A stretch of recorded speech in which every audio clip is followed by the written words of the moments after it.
All right, I'm finally done with all of that, and essentially what I've done is just simply place these not in a loading block, but in a box, in a case here. So to me, that just makes it a lot easier. I want to inspect and make sure there's powder in each and every one of these things. Make sure there's about the same amount of powder. Make sure there's no double charge.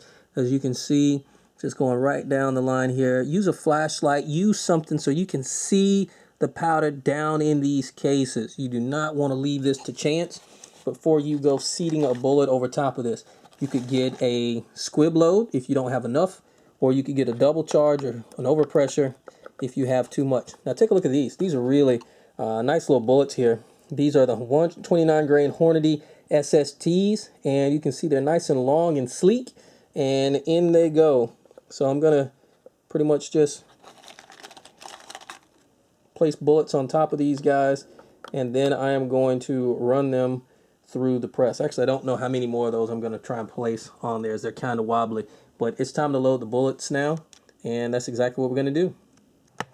All right, I'm going to try and give you a good angle here. I don't know how well that's going to work out, but we have the bullet sitting on top of the case, and it goes on the ram.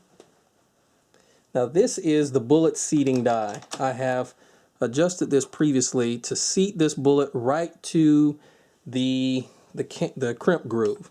So in this goes. You want to make sure you push it all the way in there.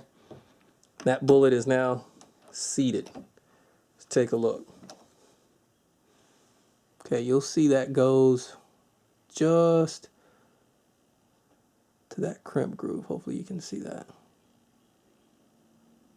Okay, now I also want to measure it. I have a length that I'm looking for. Let me get my calipers. All right, I've whipped out my notebook from when I did this before, and my notes are telling me this should be 2.935 inches overall length. Get out my calipers, measure this guy, and we'll see exactly where we are in regards to length. These are just Dillon precision dial calipers, by the way. I like them. They don't run out of batteries like you would get with battery operated calipers.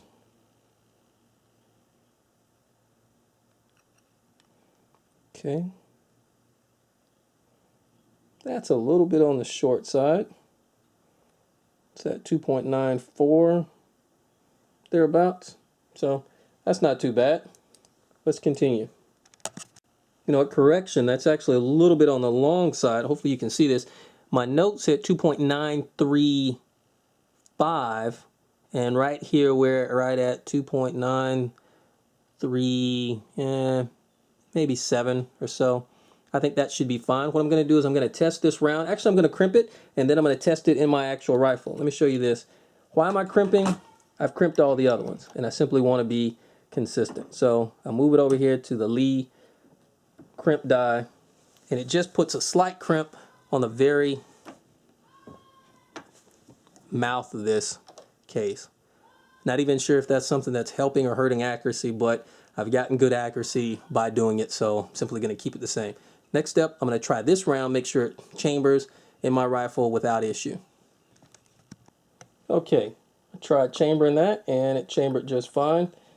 Figured I wouldn't bore you with those minuscule details, but the process continues. I'm going to load up a couple more on camera. You can see that the process basically just continues. I'm getting the overall length that I want. Take a look here. Move the tripod back a bit.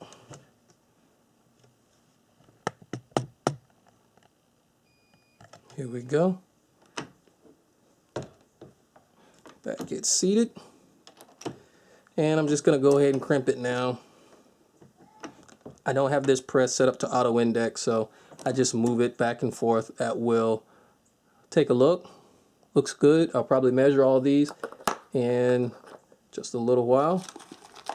Make sure everything is working. Make sure everything's the right size.